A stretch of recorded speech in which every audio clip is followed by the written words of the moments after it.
역대상 21장 1절부터 17절 말씀까지 우리 한 절씩 교독하겠습니다. 사탄이 일어나 이스라엘을 대적하고 다윗을 충동하여 이스라엘을 계수하게 하니라. 다윗이 요압과 백성의 지도자들에게 이르되 너희는 가서 브엘세바에서부터 단까지 이스라엘을 계수하고 돌아와 내게 보고하여 그 수요를 알게 하라 하니 요압이 아뢰되 여호와께서 그 백성을 지금보다 100배나 더하시기를 원하나이다. 내 주 왕이여, 이 백성이 다 내 주의 종이 아니니이까 내 주께서 어찌하여 이 일을 명령하시나이까? 어찌하여 이스라엘이 범죄하게 하시나이까 하나? 왕의 명령이 요압을 재촉한지라. 드디어 요압이 떠나 이스라엘 땅에 두루 다닌 후에 예루살렘으로 돌아와 요압이 백성의 수요를 다윗에게 보고하니 이스라엘 중에 칼을 뺄 만한 자가 110만 명이요 유다 중에 칼을 뺄 만한 자가 47만 명이라. 요압이 왕의 명령을 마땅치 않게 여겨 레위와 베냐민 사람은 계수하지 아니하였더라. 하나님이 이를 악하게 여기사 이스라엘을 치심해 하나님이 다윗이 하나님께 아뢰되 내가 이 일을 행함으로 큰 죄를 범하였나이다. 이제 간구하옵나니 종의 죄를 용서하여 주옵소서. 내가 심히 미련하게 행하였나이다 아니라. 여호와께서 다윗의 선견자 갓에게 말씀하여 이르시되 가서 다윗에게 말하여 이르기를 여호와의 말씀이 내가 내게 세 가지를 내어 놓으리니 그 중에 하나를 내가 택하라.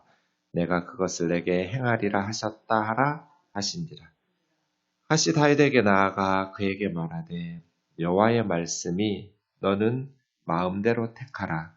혹 3년 기근이든지 혹 내가 석 달을 적군에게 패하여 적군의 칼에 쫓길 일이든지 혹 여호와의 칼 곧 전염병이 사흘 동안 이 땅에 유행하며 여호와의 천사가 이스라엘 온 지경을 멸할 일이든지라고 하셨나니 내가 무슨 말로 나를 보내신 이에게 대답할지를 결정하소서 하니 다윗이 갓에게 이르되 내가 곤경에 빠졌도다. 여호와께서는 긍휼이 심히 크시니 내가 그의 손에 빠지고 사람의 손에 빠지지 아니하기를 원하나이다 하는지라. 이에 여호와께서 이스라엘 백성에게 전염병을 내리심에 이스라엘 백성 중에서 죽은 자가 7만 명이었더라. 하나님이 예루살렘을 멸하러 천사를 보내셨더니 천사가 멸하려 할 때 여호와께서 보시고 그 재앙 내림을 뉘우치사 멸하는 천사에게 이르시되 족하다. 이제는 내 손을 거두라 하시니 그때 여호와의 천사가 여부스 사람 오르난의 타작마당 곁에 선지라. 다윗이 눈을 들어보매 여호와의 천사가 천지 사이에 섰고 칼을 빼어 손에 들고 예루살렘 하늘을 향하여 편지라. 다윗이 장로들과 더불어 붉은 배를 입고 얼굴을 땅에 대고 엎드려 같이요 하나님께 아뢰되 명령하여 백성을 계수하게 한 자가 내가 아니니까 범죄하고 악을 행한 자는 곧 나이니이다. 이 양 떼는 무엇을 행하였나이까? 청하건대 나의 하나님 여호와여 주의 손으로 나와 내 자식의 집을 치시고 주의 백성에게 재앙을 내리지 마옵소서 하니라. 아멘. 20장까지 18장에서부터 다윗의 승리에 대해서 기록하고 있었습니다. 언제나 적이 두 군데로 이렇게 하나는 외부의 적이 있고 하나는 우리 내부의 적이 있습니다. 어떤 게 더 위험할까요? 내부의 적이 더 위험합니다. 왜냐하면 외부의 적은 적인 줄 알아요. 그런데 내부의 적은 적인지 깨닫기가 쉽지 않아요. 스스로 속아요. 자기가 막 합리화하면서 이유들을 그럴듯하게 포장하거든요. 외부의 적은 다윗은 잘 무찔렀어요. 모압, 암몬, 아람. 아람은 이스라엘보다 훨씬 큰 나라임에도 불구하고 다윗의 군대를 이기지를 못했어요. 블레셋의 거인들, 르바임 족속들, 다 다윗 앞에 무릎 꿇었어요. 외부의 적들은 다윗이 잘 승리하고 이겨냈는데 오늘 본문에 내부의 적 말이에요. 다윗의 교만함, 또 내부의 어떤 분열, 이런 모습들. 제가 리더들이 가정의 리더든지 교회의 리더든지 국가를 이끄는 리더든지 두 가지를 항상 조심해야 된다. 배가 산이 가지 않도록 방치하는 것, 그리고 독재자가 되는 것. 다윗도 초창기에는 너무나 잘했어요. 그런데 오늘 본문에 보면 요압이 군대 총사령관이죠. 다윗을 말리고 그렇게 거듭거듭 충고했음에도 불구하고 독재자가 돼요. 충신들의 말을 듣지를 않아요. 자기 뜻대로만 국정을 운영하려고 해요. 이게 위험해요. 청와대에서 수십 년간 오랫동안 일했던 분이 책을 한 권 냈어요. 여러 명의 대통령을 겪었어요. 그분이 낸 책에 우리나라 대통령들이 외국에 한번 다녀올 때마다 교만해지더라. 자기가 보니 예외 없이 처음에는 참 겸손하게 반대 의견들도 잘 듣고 이렇게 하는데 1년 지나고 국내 문제로 되게 청와대가 골치를 썩죠.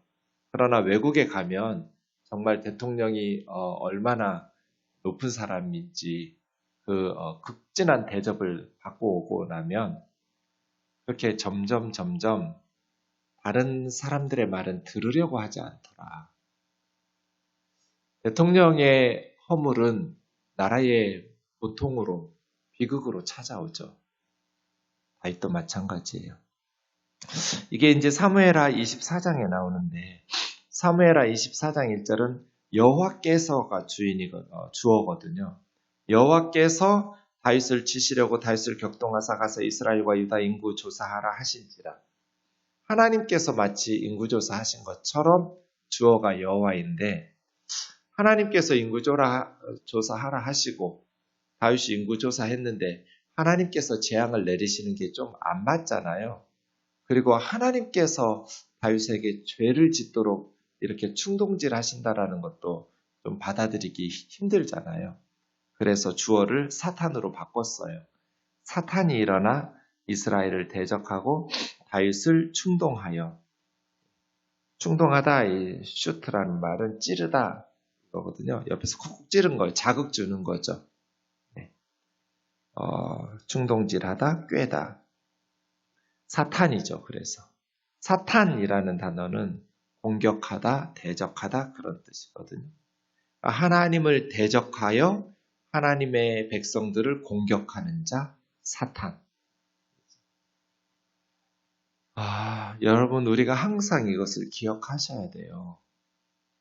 사탄의 가장 교활한 전술, 사탄의 가장 에덴 동산에서부터 지금까지 효과적으로 사람들에게 사용하는 방법, 자기가 없다예요.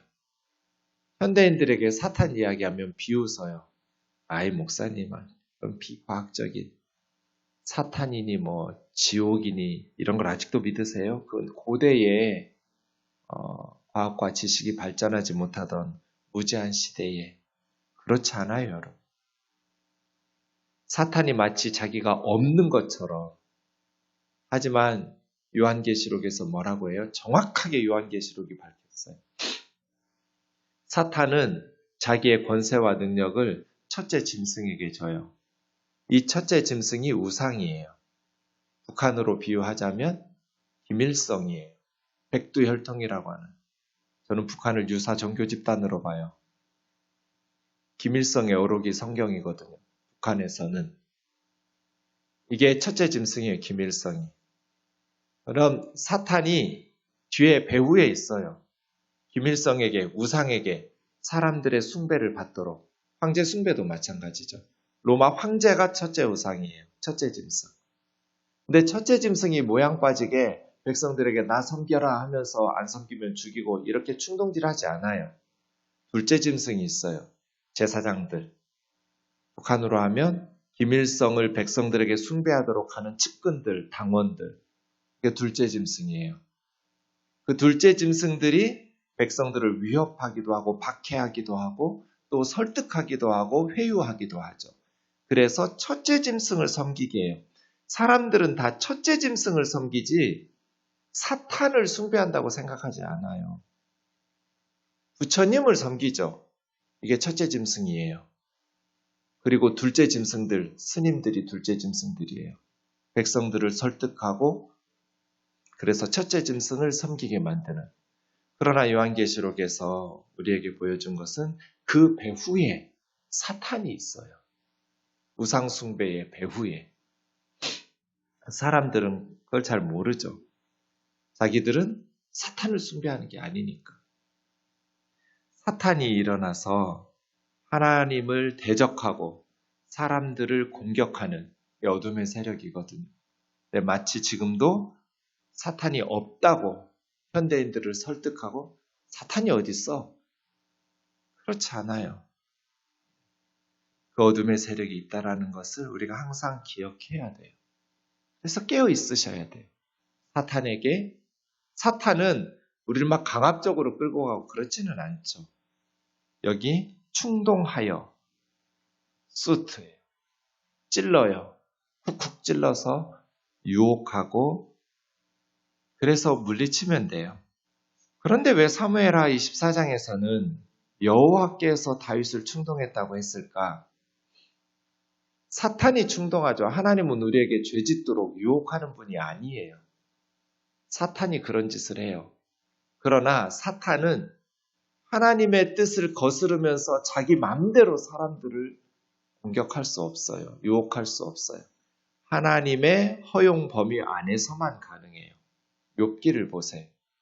사탄이 마음대로 욥을 죽이고 살리고 못해요. 언제나 하나님의 통제 하에 있어요. 그래서 우리가 걱정할 필요가 없어요. 사탄이 지 맘대로 하나님의 백성들을 요리할 수 없어요. 하나님의 손 아래서만 가능해요. 그런 의미에서 사탄이 충동했죠, 다윗을. 하지만 하나님께서 못하게 하셨으면 사탄이 아무리 하고 싶어도 못하죠. 그래서 여호와께서 사탄의 충동하는 슈트를 허락하신 거예요. 왜 허락하셨는지 이런 허락은 안 하셨으면 좋겠는데 그러니까 이런 식이에요. 사탄이 우리 속에 제가 마틴 루터가 이야기한 것으로 늘 설명드리죠. 새가 날아가다가 똥을 쌌어요. 우리 머리 위에. 우리 잘못 아니에요. 누구라도 맞을 수 있어요. 그런데 사탄이 그렇게 생각을 집어넣는 거예요. 새가 날아가다가 우리 머리에 배설물을 남겨놓듯이. 그럼 얼른 머리를 감아야 돼요. 사탄의 생각을 제거해야 돼요. 성령님께서는 그걸 막으실 테니까요. 근데 새가 계속 우리 머리 위에 둥지를 틀고 집을 짓고 똥 싸고 계속 살도록 하는 건 우리 잘못이에요. 가룟 유다 마음속에 예수님을 팔아먹자는 사탄이 생각을 집어넣었어요. 머리를 감아야 돼요. 예수님에게 찾아가서 회개하고 고백하고 도움을 구하고 그러면 가룟 유다는 예수님을 팔아먹지 않았을 거예요. 다윗에게 사탄이 머리에 배설물 쏟아놓은 거예요. 그런 악한 생각을 집어넣은 거예요. 그러면 나단 선지자를 찾든지 갓 선지자를 찾든지 하나님 앞에서 자기의 그러한 마음들을 토해내고 성령의 도우심을 구하고 또 리더들과 함께 의논하고 그래서 멈췄어야 돼요. 그 배설물을 감아서 깨끗하게 다윗의 마음을 하나님을 대적하는 그 어리석은 마음을 내부의 적을 씻어냈어야 돼요. 우리도 똑같다는 생각하셔야 돼요. 우리 안에도 사탄이 어떤 하나님의 말씀을 불순종하게 하는 생각들을 집어넣을 수 있어요. 그러면 말씀 안에서 성령 안에서 목회자들과 캠프장님들과 장로님들과 권사님들과 의논하고 기도하면서 함께 그 하나님 말씀에 불순종하는 생각들을 씻어내고 죄로부터 회개하고 다시 성령의 도우심을 구하면서 이겨내야죠. 다윗이 그걸 안 해요. 인구조사가 하나님께서 명하실 때만 해야 돼요. 민수기처럼 하나님께서 민수기 1장, 3장, 26장에 보면 인구조사 해라. 전쟁에 나갈 만한 사람 그래서 민수기예요. 인구조사한 기록이 있어서. 하나님께서 명하지 않았는데도 인구조사하는 것은 이게 왜 문제예요? 두 가지의 아주 심각한 오류가 있어요. 첫 번째는 이건 불신앙이에요. 이 인구조사는 대개 둘 중 하나예요. 세금을 걷든지 군대를 모집하든지. 이번 인구조사는 5절에 보면 군대 모집이 목적이에요. 이게 불신앙이에요. 다윗의 승리가 군사력의 우세 때문에 이루어진 승리였나요? 그렇지 않아요. 하나님께서 함께 하셨기 때문에 전쟁에서 승리하신 거예요. 지금까지 다윗은 하나님이 도우셔서 이겼어요. 그런데 왜 인구조사를 하겠다는 거예요? 군대 모집을 위해서? 하나님과 함께하는 믿음으로 승리하던 다윗이 불신앙이 그 마음속에 싹튼 거예요. 두 번째, 인구조사는 사실은 예수님이 태어날 때 인구조사도 마찬가지지만 로마 황제 밑에 마치 노예 장부에다가 이름 기록하는 거예요. 내 백성이, 그러니 교만이에요. 하나는 불신앙이고 다윗의 내부의 적은, 또 하나는 자기를 높이고 자랑하고자 하는 교만이에요. 언제나 불신앙과 교만, 이것이 우리의 내부의 적이 되죠. 다윗이 하나님의 백성이잖아요, 이스라엘은. 하나님의 백성 이스라엘을 마치 내 백성인 것처럼 다른 나라 왕들, 황제들 다 자기 이름의 명부에 기록하게 함으로써 자기 백성인 것처럼, 그러니 이건 소유권의 침해죠. 이스라엘은 하나님의 소유예요. 하나님의 백성이니까 하나님에게 소유권이 있는데 마치 자기 소유인 것처럼. 교회도 마찬가지죠. 교우들은, 그리스도인들은 하나님의 소유, 하나님의 백성이죠. 그런데 마치 담임 목사나 어떤 지도자들이 자기의 소유이고 자기 백성인 것처럼 자기 마음대로 독재자가 되고, 이게 이단의 교주들이 하는 짓이죠. 하나님의 백성을 자기 백성이냐, 그래서 신천지만 해도 완전히 그 삶을 노예로 만들어버리죠. 이만희는 보혜사 성령이니까요. 하나님이니까요. 이것은 엄청난 교만이고, 이게 인구조사 속에 들어있는 독소 조항이죠. 인구조사는 하나님에 대한 신뢰, 그 신뢰를 저버리는 불신앙이기 때문에. 그리고 하나님의 백성, 하나님의 소유인 하나님의 사람들, 마치 내 백성, 나의 소유인 것처럼 하는 교만이 깃들어져 있기 때문에 인구조사가 범죄예요. 그래서 요압이 막았어요. 2절에 보면, 그런데 다윗은 계속하면서 브엘세바에서 단까지. 북한 사람들은 북남이라고 하죠, 언제나. 남쪽 우리들은 남북이라고 말하죠. 유다 예루살렘이니까 원래 브엘세바가 남쪽 경계선이었고 단이 북쪽 경계선이어서 보통은 북에서부터 남쪽까지 이렇게 해서 단에서 브엘세바까지 이렇게 많이 말하거든요. 역대상은 그렇게 안 해요. 남쪽에서부터 북쪽으로 가요. 앞세워요. 남쪽 브엘세바를. 브엘세바에서 단까지, 할라에서 백두까지. 다윗의 이것이 죄라는 것을 요압이 깨달았어요. 그래서 3절에서 막았어요. 왕이여, 왜 이렇게 이스라엘을 범죄하게 하십니까? 그런데 4절, 왕의 명령이 요압을 재촉했어요. 그래서 인구조사가 시작됐어요. 사무엘하야 보시면 9달 20일 만에 거의 한 10달 걸려서 저녁에 인구조사를. 그런데 6절에 보니까 요압이 왕의 명령을 마땅치 않게 여겨 레위와, 원래 레위인들은 군사적 의무가 없으니까 제사장 지파는 안 해도 돼요. 베냐민 사람들 계수하지 아니하였더라. 민수기에서도 보면 군사 목적으로 하나님께서 인구조사를 명령하시기 때문에 레위인들은 인구조사에서 넣지 않거든요. 이스라엘 자손 계수 중 넣지 말고 그렇게 되어 있어요. 베냐민 사람들은 왜 예수하지 않았는지 모르겠어요. 랍비들은 사사기 20장 46절에 하나님께서 인구조사로 멸하실 때 베냐민 사람들을 보호하기 위해서인가?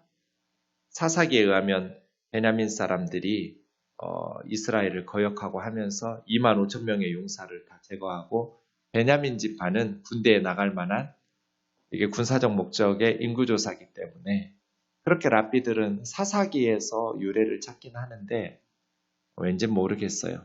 어쨌든 인구조사를 이렇게 저항한 무리들, 베냐민 지파 같으면 특히 남쪽 유다 사람들 중에 이런 모습들이 보여요. 7절 하나님께서 악하게 여기셔서 책망하셨어요. 그랬더니 8절에 그때사 비로소 내가 심히 미련하게 행하였다고 다윗이 뉘우치죠. 9절에 보면 사무엘하 24장 11절에는 아침에 다윗이 잠자고 일어났을 때 갓 선지자가 왔다고 했는데 갓이 하나님의 말씀을 전하죠. 세 가지 중에 한 가지 12절에 있는 것처럼 3년 기근, 석 달 적군에게 패하는 전쟁의 패배, 사흘 동안의 전염병, 여호와의 칼. 어떤 걸 선택해도 힘들죠. 네. 3년 기근, 굶어 죽을래. 석 달 적군에게 패배, 칼에 죽을래. 전염병, 병으로 죽을래. 다 어떻게 선택할 수가 없는 일이에요. 갓 선지자. 하나님의 종은 하나님 말씀 그대로. 갓도 그렇죠? 듣기 좋은 메시지만 전하는 사람은 선지자가 아니에요. 제가 여러분 듣기 좋은 소리만 설교하면 저는 하나님 말씀 제대로 전하는 게 아니에요. 때로는 참 힘이 되고 위로로 되는 말씀, 때로는 참 듣기 싫은 말씀. 물론 목사 말이 다 하나님 말씀은 아니죠. 성경을 바르게 해석했다는 전제하에. 듣기는 싫은데 목사님이 성경 해석을 바르게 한 것 같아. 그럼 듣기 싫어도 들어야 돼. 몸에 좋은 약은 입에는 써요. 그래서 내가 회개하고 성경의 말씀에 순종하고 참 나단 선지자도 그렇고 갓 선지자도 그렇고 다윗에게는 하나님의 메시지를 그대로 전해주는 종들이 있었어요. 13절 내가 하나님이 긍휼이 크신 분이시니까 하나님의 손에 빠지고 사람 손에 빠지지 않기를. 세 가지 중에 전쟁은 사람들 손에 빠지는 거잖아요. 그러나 그렇게 잔인한 전쟁에 대표하는 사람들 손보다는 기근이나 전염병은 하나님의 손에 빠지는 거잖아요. 하나님께서 치시는 거니까. 다윗 생각에는 하나님이 그래도 긍휼이 크신 분이니까 하나님의 손에 빠지기를. 다윗은 둘 중 하나 선택한 거예요. 전쟁은 배제시키고 세 가지 중에 사람의 손이 아니고 하나님의 손, 기근이나 전염병 중에 하나를 택했어요. 그래서 하나님께서 아침부터 전염병을 내리셔서 사흘 동안 7만 명을 죽이셨어요.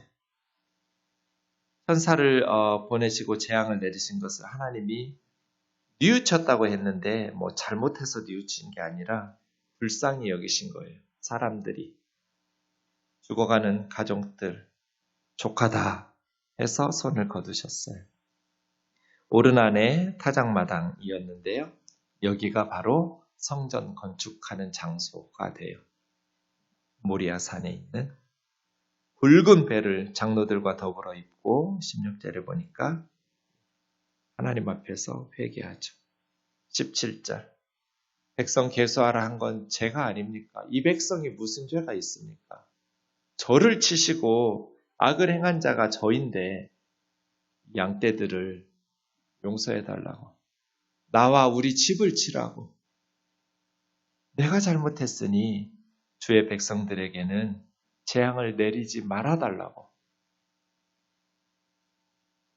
근데 그럴 수가 없어요. 리더가 죄를 지면 공동체 전체가 고통을 받아요. 자기 혼자 벌받고 자기 혼자 죽으면 좋겠죠. 목사가 죄를 지면 교우들 전체가 고통을 받아요. 예배가 엉망이 되고 교회가 엉망이 돼요. 혼자 벌받고 자기 집만 벌받고 싶지만 그럴 수가 없어요. 그래서 리더들의 죄가 더 무거워요. 항상 하나님 앞에서 깨어 있어야 돼요. 부모만 벌받고 싶지만 부모가 어리석고 죄를 지면 가족 전체가 고통을 받아요. 그래서요. 하나님 앞에 항상 깨어 있어라. 외부의 적보다 내부의 적이 더 위험하다라는 것을 기억하면서 항상 하나님을 신뢰하고 믿고 겸손하게 깨어있고 항상 하나님 앞에서 방심하지 말고 교만하지 말고 깨어있는 청지기로 살기를 원합니다. 기도하겠습니다. 살아계신 하나님 아버지, 사탄은 지금도 마치 자기가 존재하지 않는 것처럼 사람들을 미혹하지만 이 서울 하늘 아래 얼마나 많은 점쟁이들이 있고 얼마나 많은 이단과 우상 숭배자들이 있습니까? 그 배후에는 다 사탄이 있다는 것을 성경의 가르침대로 기억하게 하시고 그 사탄이 다윗에게도 유혹하고 예수님에게도 유혹하듯이 우리에게도 하나님을 대적하는 생각들을 집어넣을 때 하나님의 말씀 앞에서 성령의 도우심 힘입어서 깨끗이 씻어내고 늘 깨어서 방심하지 않고 겸손하게 주의 은혜를 힘입어 살아가게 하옵소서. 말씀 앞에서 기도 가운데서 늘 주님의 뜻을 분별하고 순종함으로써 하나님을 기쁘시게 하는 하루하루를 살아갈 수 있도록 지켜 보호하여 주옵소서. 예수님의 이름으로 기도하옵나이다.